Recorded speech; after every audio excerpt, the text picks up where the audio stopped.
hate 50% of our fans, and the other half understands. So, K-pop has a bit of a parasocialism problem. This is in no way new or shocking information.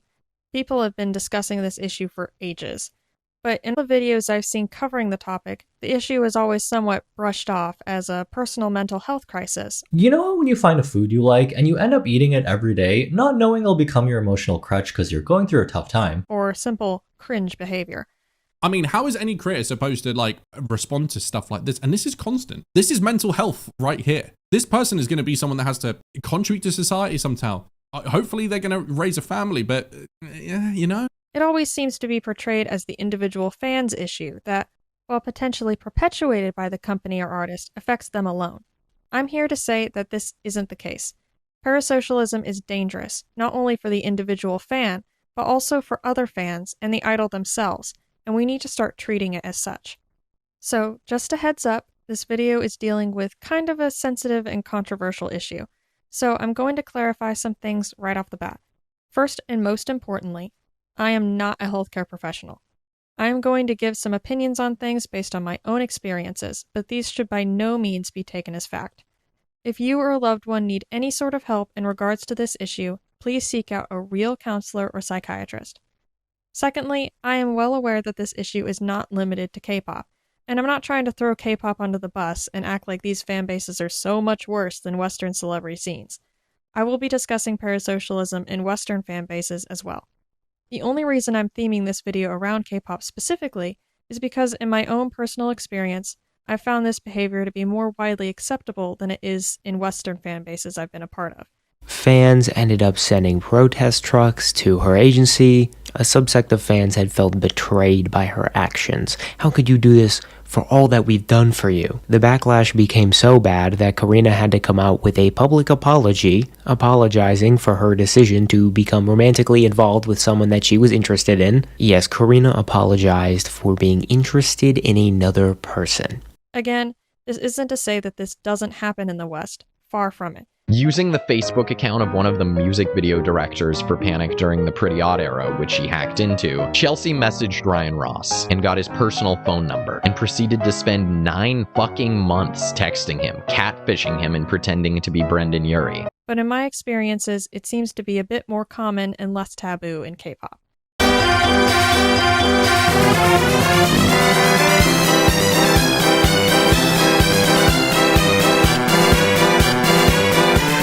I'll get into why I think this is later, but just keep in mind that everything I say can be applied to any sort of celebrity fanbase.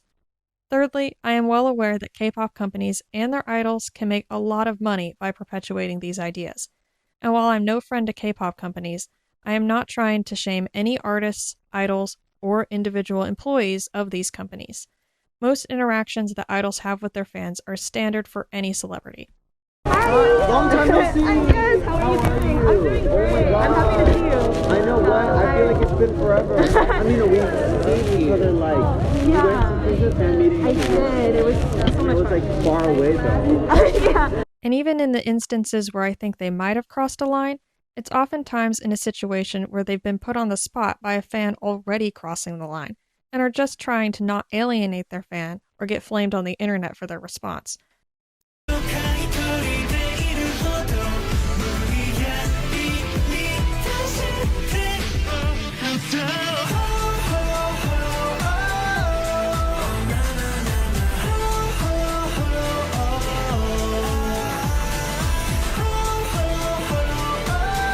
If you really can't help it, or if you really just don't know what to do, and you're really lost, as I've always said, come here, look for me, ask me, talk with me, and I'll try my best to relieve your stress. While obviously it's not always the case, I do believe that most celebrities genuinely appreciate the majority of their fans, and I think artists have gotten a bit too much flack recently for just being nice, or engaging with their fans at all. I see this as much more of a company policy and fandom culture issue than a all celebrities are just manipulating you for money one. She cultivates them, kindling the delusional feelings of friendship that her fans have towards her in order to sell concert tickets, albums, and merch. But maybe I'm just naive. Anyway, with all that out of the way, let's get started for real. Unless you've been living under a rock, you've probably heard the term parasocialism and have an idea of what it means. But like trigger and gaslight before it, it's one of those words that's gotten thrown around on the internet so often, the meaning's gotten a little muddied. Parasocial is defined as the relationship that a person has with a celebrity that they have not met, a fictional character, or an AI program. It's important to note that nowhere in that definition does it say anything about the relationship being unhealthy. That's because parasocialism isn't inherently unhealthy. It's perfectly normal to feel like you have a connection to people who make art you enjoy, or to feel like you'd get along with someone you've never met before based on how they interact with other people. Does Tom Holland have a Spidey sense? I'll never tell. I'm done. Let's go to the next one. You have to poke him for it to activate you it. can see that coming. Like, what the hell is the point? That's just how empathy works. And if you take the celebrity status out of it, that's how you make friends. Just like a romantic relationship isn't inherently abusive, but very well could be, parasocial relationships have the capacity to either be healthy or toxic. So where's the line? When does it go from fine to unhealthy? Was every middle school girl daydreaming about Harry Styles engaging in unhealthy behavior? I'd argue no. Now again, I am in no way a psychologist or mental health professional, but just from what I've observed, there seems to me to be 3 factors that take normal fan behavior into the unhealthy side of parasocialism. The first is the sense of reality. Most healthy people understand that the connection they feel toward a celebrity isn't real. Even if you feel like you understand their personality at a basic level, you don't know them. You've only seen the parts of them that the celebrity is willing to show, which is good. Celebrities deserve privacy. So no matter how much trivia you know, you still don't know them. You are a stranger. But unhealthy parasocial fans don't seem to grasp this as well. They might think that they understand the celebrity perfectly. Taylor Swift is actually angry at her fans and is currently playing the biggest fake-out media promotional tour for her album, The Life of a Showgirl, ignoring the fact that most of their lives are spent off-camera and aren't privy to the public. In a way, they treat the celebrity like a fictional character. Anything that happens off-screen must not be important. I don't look like someone who used to do anything. I look like I was just sitting in a room in a chair eating saltines for like 28 years. And then I walked right out here. As such, they feel that they have seen all that the person is and understand them just as well as the people who are actually in their lives. They might even neglect the one-sided nature of a parasocial relationship and treat the celebrity as if they were actually friends or lovers. This sort of mindset manifests in fan behavior such as making jokes or comments about the celebrity that would only be appropriate if you were actually close. Do you want to play a game? Yeah, let's do it. Okay. First, you need to poke your face for 3 times and cover your ears. 1, 2, 3, cool. 리마크 바보. Did you hear that? Yeah. Shipping, which assumes you know what's going on in the celebrity's personal life, how they feel, or what's best for them. Do you want to debunk any rumors? I'm not gay. I don't know any rumors. I'm not gay, guys. Oh, no, okay, enough with the gay. Infantilizing the celebrity, which, again, often assumes you know what the celebrity is thinking and or puts the fans in a caregiver role that they don't actually have. 왜 술 그만 먹으래요? 나 다 큰 성인이고 지금 나이가 27인데. Or assuming you know what's going on behind the scenes. For example, assuming that anything you approve of was wholly the idol's decision and exactly what they do off camera, and anything you disapprove of was forced on them by the company or just done for fan service.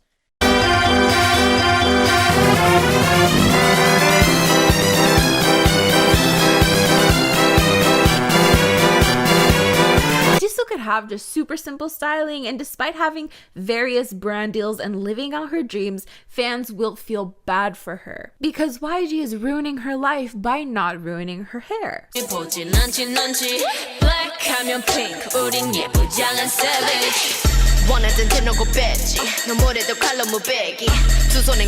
In general, just making assumptions about the idol and treating them as fact.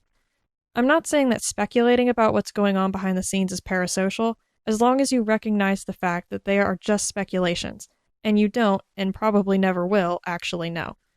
A lacking sense of reality can also come in the form of, for lack of a better phrase, genuinely believing you might have a chance? The reason the average middle school girl isn't being unhealthy when she daydreams about One Direction is because she, most of the time, understands that even if she did make lingering eye contact with Harry, there is like a -% chance that he'd actually fall in love with her. Even taking age out of the equation, the idea that a celebrity would suddenly become infatuated with one of the thousands upon thousands of strangers they see every week is something that only happens in fiction. But unhealthy fans might think they actually have a chance. This is compounded by the second marker I've noticed: opportunity. One of the reasons many people believe that unhealthy parasocialism is becoming more common is because of the internet.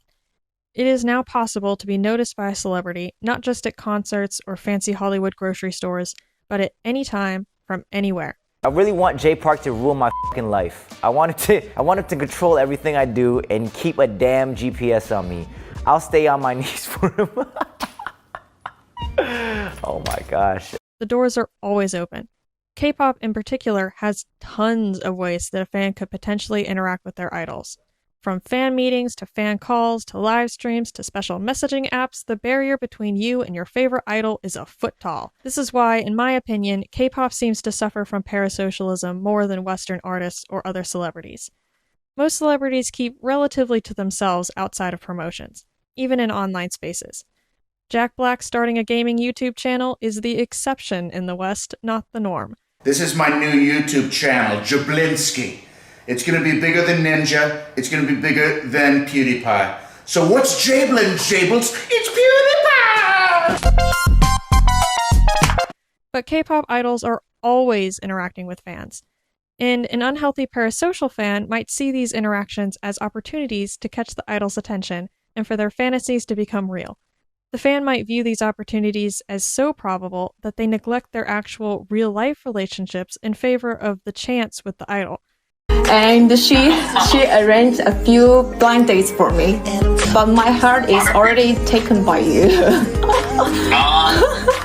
It's very sweet. I think it's the difference between someone who thinks reality and someone who thinks imagination. And this is only made worse by the dating taboo in K-pop. In the West, celebrities date, marry, and have kids publicly. Almost no one is keeping their relationships a secret. So even if it upsets fans, the vast majority will recognize that whatever opportunity they might have had are now gone, or at least significantly reduced, because the celebrities take it.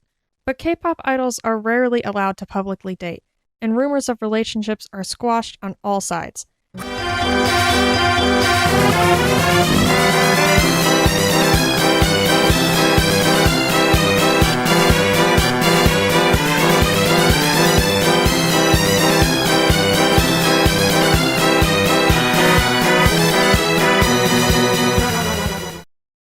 Critics argued that the tattoo could have been digitally added, or that Jungkook was simply wearing a band-aid that was later edited to resemble a tattoo. Others pointed out that the design was part of a larger trend among young people in Korea, meaning it was not unusual for both of them to have it. This is almost certainly done on purpose by the companies, so that idols always seem available.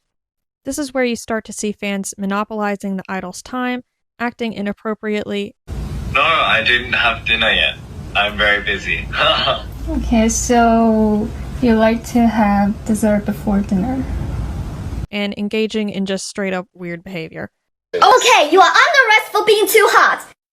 You have the right to remain sexy, but everything you say can and will make me blush.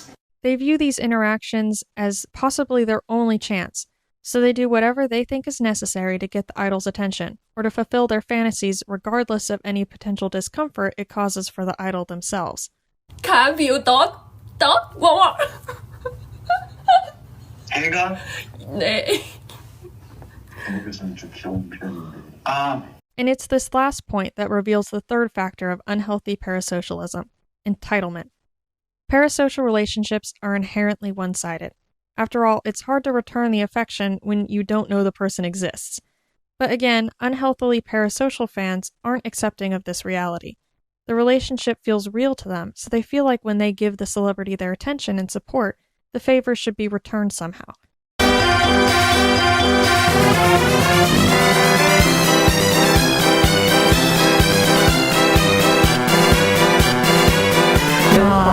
Are you serious? No. Do you hate us? Like, just as one sign, please.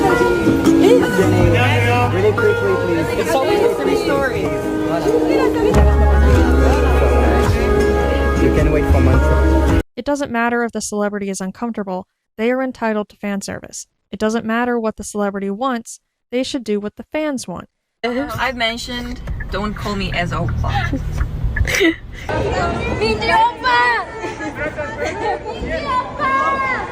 It doesn't matter that the celebrity has a private life outside of their work because the fans are entitled to their whole lives.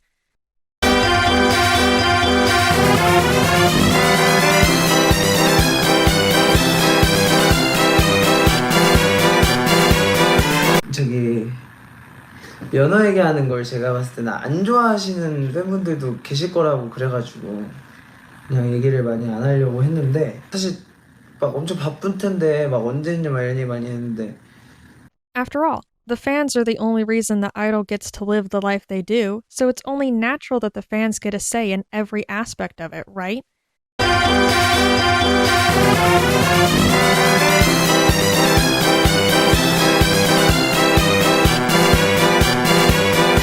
여성분들 보니까 목 뒤에 타투 있더라고요. 제가 하고 싶어요. 타투하고 싶대 방송에서. This entitlement can be seen everywhere. From demanding an idol speak English. Can you practice your English, please? Thank you. Our English. Yes, please. Okay. Thank you. To telling them to take their clothes off. Show me your six-pack. To taking pictures of them without permission. To organizing protests when they're caught dating. Chen faced disappointment from fans in 2020 when he announced his marriage and impending fatherhood. All of this says, my wants matter more than yours. So obviously this behavior is bad and makes idols uncomfortable. But is it really that big of a deal? Why should the average fan care? Because this sort of fan mindset can become really dangerous really quickly. When an unhealthy fan realizes that they don't actually have any say over the things they think they're entitled to, they can go to extreme lengths to make sure they do. In 1995, Tejano singer Selena Quintanilla was shot and killed by the president of her fan club after she had been fired. Dimebag Darrell Abbott, lead guitarist of the bands Pantera and Damage Plan, was murdered on stage along with his head of security and another fan by a man who blamed him for Pantera's disbandment. And John Lennon was famously assassinated by a fan who felt disenfranchised after discovering Lennon's controversial lyrics and supposedly hypocritical lifestyle. While yes, these examples all had other contributing factors, the through line between all of them is that the killers were obsessed with the artist and believed that the artist had disappointed them somehow. Selena didn't have to give her killer a job. Darryl didn't have to stay in Pantera, and John Lennon didn't have to live or write how other people wanted him to. But these people felt entitled to these things anyway. Although I thankfully couldn't find any examples of a K-pop idol being murdered by a crazed fan, this doesn't mean that idols are safe. There have been countless instances of harassment, death threats. aespa's Winter recently receiving a death threat from an anonymous person. Stalking. I finally came back all the way to South Korea to surprise you, Nayeon. Breaking and entering. 집에 있었어. 핸드폰에 뭐 모르는 번호로 사진이 온 거야, 문자로. 딱 보는데 지금 내 뒷모습인 거야. 지금 이 집안에 있다는 거잖아. 이거 너무 무섭다. Assault, kidnappings.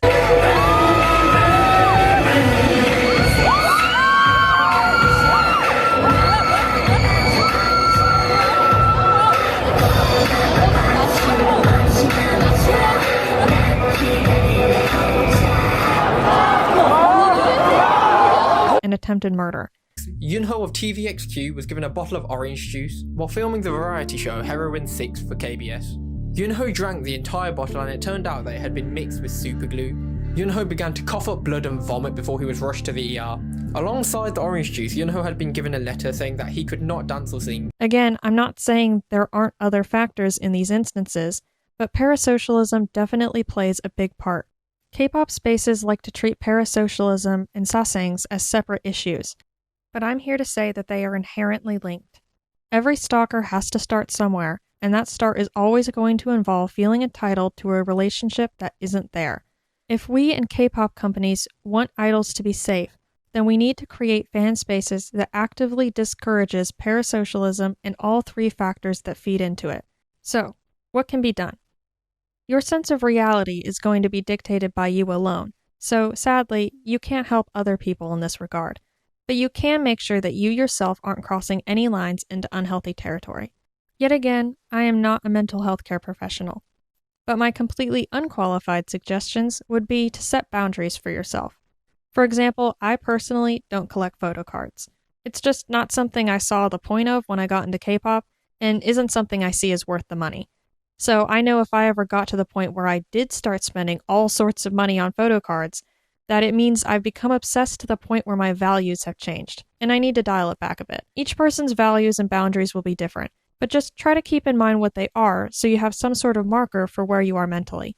But much more importantly, cultivate real relationships. I know, easier said than done, and trust me, I've struggled a lot with this too. But having friends or family who actually know you and who you can actually rely on to actually physically be there is necessary to live a healthy life. Opportunity is something that has to be taken care of on the company's end. There should be no forced interactions between idols and fans. I don't want to assume anything, but I highly doubt that every idol in the industry wants to do a live stream for their birthday every year. If I'm wrong, and they all want to, then that's fine, but there shouldn't be any mandatory fan service like this. And yes, you can still be successful without interacting with your fans all the time. Plenty of Western artists have very little social media presence, and they do fine. Secondly, let idols be as upfront about reality as they want. If an idol wants to date publicly, let them. 아기가 이제 11월생이다 보니까 최근에 이제 돌이 막 지났고요. 또 우리 와이프를 닮아가지고 너무 예쁩니다. If they want to speak about certain topics, allow them to. I do believe that there needs change, and that I hope that me being here and kind of doing my own thing, and that's what it is nowadays. Like, you get to do what you want on your terms and kind of do all the things you want. It's not just you can only do this or you have to be here, you can't say things. Yes, it might alienate some fans, but only the ones who felt like they were entitled to the idol's personal lives and opinions, or were trying to capitalize on opportunities that weren't actually there. Lastly, let them hang up on fan calls. Please. Those things make people feel way too private. I don't know about y'all, but I am sick of seeing videos where the idols look like they're being held hostage as the fans awkwardly try to shoot their shot. Please, end it. Can you call me back? I miss you. As far as entitlement goes, just try to keep in mind that idols owe us absolutely nothing other than what we've already paid for. The fact that most idols are nice and treat their fans well is a bonus, not a requirement. If an idol does something you don't like, just stop supporting them. Don't take to social media and act like it's some sort of huge betrayal, because it's not. Just because you bought albums or concert tickets or merch doesn't mean that they have to do what you want. You already got what you paid for. You could also feel free to discourage other fans from entitled behavior. Kindly point out when you see it, or else ignore it in hopes that it won't gain any online attention. Above all, do not join in, even if everyone else is acting like it's fine.